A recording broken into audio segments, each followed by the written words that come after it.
Hello అండి, నమస్తే. లయ వంటింటి ముచ్చట్లు ఛానల్కి స్వాగతం. నేను ఒక్క సొరకాయతో 3 ఐటమ్స్ చేశాను. తొక్కుల పచ్చడి, సొరకాయ కర్రీ, సొరకాయతో మజ్జిగ పులుసు. చాలా బాగుంటుంది. సొరకాయ తొక్కులతో చట్నీ అండి. తొక్కుల్లోనే పోషక విలువలు బాగా ఉంటాయని చెప్తున్నారు. మనం చక్కగా ఇట్లా 3 రకాలు చేసుకుంటే చాలా టేస్ట్. ఇప్పుడున్న పరిస్థితుల్లో ఇలా ఒక్క ఐటెంతో 3 రకాలు చేసుకుంటే మనం కూడా కొంచెం పొదుపు చేసి వాడుకున్న వాళ్ళం అవుతాము. అదిగో అంత సొరకాయ, లేత సొరకాయ తెచ్చుకుని మనం చక్కగా వాష్ చేసేసుకుని నీట్గా కడుక్కొని తొక్కులు తీసుకుని సన్నగా కట్ చేసి పక్కన పెట్టుకోవాలి. ఆ తొక్కులకి 2 టమోటాలు వేసాను, చూపిస్తాను అది కూడా వీడియో మీకు. మనకి తొక్కుల్లోనే చాలా పోషక విలువలు ఉంటాయండి. అదిగో సన్నగా కట్ చేసి పెట్టాను. ఉల్లిపాయ, 2 పచ్చిమిర్చి, కరివేపాకు రెడీ పెట్టాను కర్రీకి. అవిగో తొక్కులు పచ్చడి కానీ సన్నగా తరిగి తొక్కులు కూడా పక్కన పెట్టాను. బీరకాయ తొక్కులు పచ్చడి చేసుకుంటాం కదా, సేమ్ అలాగేనమాట. బీరకాయ తొక్కుల్లో 2 టమోటాలు వేసి ఎలా చేసుకుంటాం అలా. అదిగో ఆ ముక్క అట్టే పెట్టాను, ఎందుకంటే పప్పుచారు పెట్టుకుందామని. చూడండి ఎంత టేస్ట్గా ఉంటాయి. మీరు ఒక్కసారి ట్రై చేయండి. కర్రీ కూడా ఇలా వండితే పిల్లలు ఇష్టంగా తింటారు. అదిగో తాలింపు వేసి, పప్పులు వేసి, ఆవాలును జీలకర్ర అన్నీ వేసేసాను. ఉల్లిపాయ ముక్కలు వేసి, కరివేపాకు, 2 పచ్చిమిర్చి కోసాను కదా కర్రీకి, అవి వేసి వేయించాక ఈ ముక్కలు వేసేయాలి, సొరకాయ ముక్కలు. మీరు ఒక్కసారి ఇలా ట్రై చేయండి. ఉప్పు పసుపు వేస్తే నీరు వస్తుంది బాగా, ఆ నీరుకి మగ్గిపోతాయి. ఇప్పుడు అంత పైకి ఉన్న ముక్కలు 5 మినిట్స్ ఆగండి, సగానికి వెళ్ళిపోతాయి. అదిగో చూడండి, సేమ్ మన బీరకాయ ముక్కల్లాగా అనమాట. మనకి చూస్తేనేమో ఇంత కర్రీలాగా అనిపిస్తుంది. ఇప్పుడు అది కొంచెమే అవుతుంది. 5 మినిట్స్ అది మగ్గాక కొంచెం శనగపప్పు నానబెట్టి వేస్తానన్నమాట. ఎందుకంటే కూర చాలా టేస్ట్గా ఉంటుంది. మీరు కూడా తప్పకుండా ఇలా ట్రై చేయండి. శనగపప్పు 1 అవర్ ముందు నానబెట్టుకోవాలి. నానబెట్టుకుంటే చక్కగా బాగా ఉడుకుతుంది. ఉడకపోతే మళ్ళీ బాగోదు. ఇప్పుడు ఆ శనగపప్పు వేసి కారం వేసేసాను కదా, కలబెట్టి పెట్టేయాలి. ఆ వాటర్కి మగ్గిపోతుంది. ఇప్పుడు దానిలో పాలు పోసుకుంటాం కదా సొరకాయలో, అట్లా పాలు పోసుకునేటప్పుడు అండి నేను పొడి చెప్పాను కదా, కొబ్బరి, నువ్వులు, అంటే ఎండు కొబ్బరి అనమాట, నువ్వులు, ఎల్లుల్లిపాయ, జీలకర్ర వేసి పట్టి ఉంచుకుంటానని ఆ పొడి అదిగోండి సీసాలో. ఆ పొడి కొంచెం 1 చెంచా నిండా తీసి వేసుకుని కలిపి పోసుకుంటే చక్కగా గ్రేవీగా వస్తుందన్నమాట, జ్యూసీగా కూర. అప్పుడు పిల్లలు ఇష్టంగా తింటారు. లేదంటే సొరకాయ అనేసరికి పిల్లలు కొంచెం పేసి పెడతారు. అదిగో చూడండి ఇప్పుడు ఎంత బాగా వచ్చిందో. ఒక 5 మినిట్స్ ఉడికితే చక్కగా గ్రేవీగా వస్తుంది అనమాట. సొరకాయ ఎంత మగ్గిపోయాక ఇంకా దింపే ముందు ఇలా పోసుకోవాలి. పోసుకుని ఇంకా లాస్ట్లో కొంచెం కొత్తిమీర వేసుకుంటే చాలా బాగుంటుంది. అదిగో చూడండి, మీకు తేడా ఎంత బాగా తెలిసిందో చూసారా. చక్కగా గుజ్జుగా వస్తుంది, గ్రేవీగా వస్తుంది కూర. ఒక్కసారి ట్రై చేయండి మీరు కూడా. అదిగో చూడండి, ఇప్పుడు మజ్జిగ పులుసు చూపిస్తాను. మజ్జిగ పులుసు కూడా చాలా బాగా వస్తుంది. సొరకాయ ముక్కలు ఇప్పుడు ఉడకపెట్టుకోవాలి, ఉప్పేసి ఉడకపెట్టి పక్కన పెట్టుకోవాలి. అదిగో నేను అంత పెరుగు తీసుకుని ఉప్పు వేసేసాను ఆల్రెడీ, సాల్ట్. ఆ సాల్ట్ వేసేసి పసుపు వేసి కలబెట్టి పక్కన పెట్టుకోవాలి. మరి వాటర్ ఎక్కువ పోసుకోకూడదు, పలసగా ఉంటే మజ్జిగ చారు బాగోదు. మజ్జిగ పులుసు అంటాం, మజ్జిగ చారు అంటాం, పెరుగు చారు, మెంతి చారు ఏదన్నా అదే. ఉల్లిపాయలు ఎక్కువ వేసుకోవాలి. పచ్చి ఉల్లిపాయలు సన్నగా తరిగి కట్ చేసి పక్కన పెట్టాను. 2 పచ్చిమిర్చి, 1 చిన్న టమోటా అనమాట. మజ్జిగ చారుకు టమోటా వేస్తే చాలా టేస్ట్గా ఉంటుంది. తాలింపు పెట్టేసి తాలింపు అంతా వేగాక తాలింపులో కొంచెం మెంతి పొడి వేసుకోవడం మర్చిపోవద్దు. మజ్జిగ చారుకు మెంతి పొడి టేస్ట్ ఇంగువ.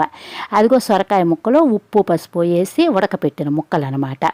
కొద్దిగా నేను ఇందాక కర్రీ వండినప్పుడు కొంచెం ఆ కర్రీలో తీసాను, ఎందుకంటే అన్నీ ఒకేసారి చూపిస్తున్నాను కదా అందుకని. లేదంటే మీరు విడిగా ఉడకపెట్టుకోవాలి. ముక్కలోనూ పసుపు వేసి. అదిగో ఇప్పుడు ఆ వేగిందంతా ఉల్లిపాయ, ఆ తాలింపులో టమోటా వేసేసాను. ఉల్లిపాయ టమోటా బాగా అవసరంలా, ఒక 5 మినిట్స్ వేగితే చాలు. ఎందుకంటే మజ్జిగ చారుకి పచ్చిగా ఉంటేనే ఉల్లిపాయలు బాగుంటాయి అనమాట. కొంచెం అల్లం వెల్లుల్లిపాయ పేస్ట్ వేసుకోవాలి, కొంచెం అనమాట, చిటికెడు. తర్వాత మనం కొత్తిమీరతో గార్నిష్ చేసుకోవాలి. చాలా బాగుంటుంది. మీరు తప్పకుండా ట్రై చేయండి. చూశారు కదా, ఇప్పుడు మీ పిల్లలు కూడా ఇష్టంగా తింటారు. కూర తినకపోతే కనీసం మజ్జిగ చారు వేసి పెట్టేయచ్చు అనమాట. అదిగో తొక్కులు. ఆ తొక్కులకి 2 టమోటాలు తీసుకున్న. ఆ టమోటాలు ఇప్పుడు సన్నగా తరిగి ఆ తొక్కులు టమోటా ఇప్పుడు వేయించుకుంటా. దానిలోకి పప్పులు నేను 6 ఎండుమిర్చి తీసుకున్నాను. అంటే మీరు తినే స్పైసీని బట్టి వేసుకోండి. అదిగో అంత శనగపప్పు, వేరుశనగ గుళ్ళు, సాయమినపప్పు, ఆవాలు, మెంతులు, జీలకర్ర, నువ్వులు. అదిగోండి చింతపండు. చట్నీకి టమోటా వేస్తాం కదా, చింతపండు ఎక్కువ పట్టదు. ఆ 2 టమోటాలు కట్ చేసుకోవాలన్నమాట. ఇప్పుడు బాణీ పెట్టేసి శనగపప్పు, వేరుశనగ గుళ్ళు, సాయమినపప్పు, ఎండుమిర్చి ముందు వేసి వేయించుకోవాలి. అదిగో కొంచెం బ్రౌన్ కలర్ వచ్చాక ఇప్పుడు ఆవాలు, జీలకర్ర, మెంతులు, నువ్వులు వేసుకోవాలన్నమాట. నువ్వులు ముందే వేసేస్తే మాడిపోతాయి. ఆవాలును అదిగోండి ఇప్పుడు వేసేసి కొంచెం ఫ్రై చేసి ఆపేసేయటమేనమాట. అవి తీసి ఒక గిన్నెలో పెట్టేసుకుని పచ్చడికి తాలింపు కూడా వేసి పక్కన పెట్టేసుకుందాం. ఎందుకంటే మళ్ళీ ఇంకొక గిన్నె అయ్యిందనుకోండి, ఆ గిన్నెలన్నీ మళ్ళీ మనమే కడుక్కోవాలి కదా, ఎక్కువ 1కి 2, అందుకని అది అలా వేయించి పక్కన పెట్టాను, రెడీ పెట్టాను. ఇప్పుడు మళ్ళీ తాలింపు వేసేసి ఇంకొక గిన్నెలోకి తీసేస్తానమాట. అది ఎందుకంటే చట్నీలో తాలింపు కలుపుకోవటం కోసం చాలా బాగుంటుంది. మీరు కూడా తప్పకుండా ట్రై చేయండి ఒకసారి. తొక్కులని మీరు తీసి పారేయొద్దు, తొక్కుల్లోనే పోషక విలువలు బాగా ఉంటాయి అంట. పేపర్లో నేను చదువుతూ ఉంటాను. బీట్రూట్ కూడా తొక్కులు చాలా మంచిదని మొన్న ఈనాడు పేపర్లో వేశారండి, మీరు కూడా చూసే ఉంటారు.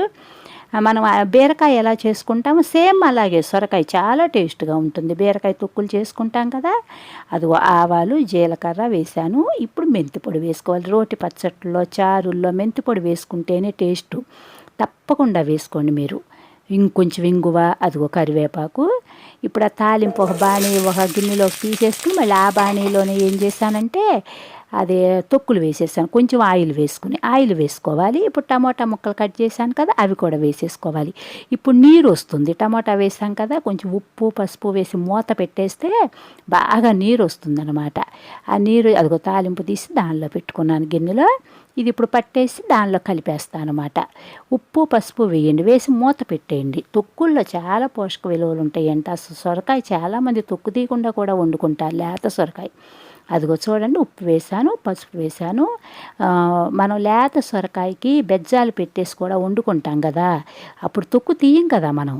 హోటల్లో అది సాంబారులో సొరకాయ తొక్కు తీరు, అందుకని తొక్కులు మరి పోషక విలువలు కాబట్టి మనం ఇలా చట్నీ చేసుకుంటే మంచిదనమాట. అదిగో చూడండి, అదిగో చక్క అడుగు అంటుకోకుండా తిప్పుకుంటూ ఉంటే అలా నీరు వస్తుంది, మగ్గిపోతాయి. ఒక పావు గంట అంటే 15 మినిట్స్ మగ్గబెట్టుకోండి. ఆ నీరంతా అయిపోయే వరకు మగ్గబెట్టుకున్నాక నేను చింతపండు కూడా అందులో వేసేసాయి, ఎందుకంటే మగ్గుతుందని.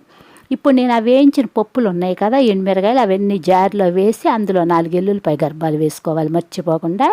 4 ఎల్లుల్లిపాయలు వేసుకుని మిక్సీ పట్టి, ముందు ఆ పొడి అంతా మిక్సీ పట్టుకోండి, ఆ పప్పులు ఎండుమిరగాయ.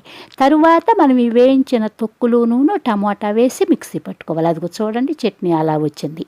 ఇప్పుడు తాలింపు వేసి రెడీ పెట్టాను కదా, ఆ గిన్నెలో వేసేసుకుని కలిపేసుకోవాలన్నమాట.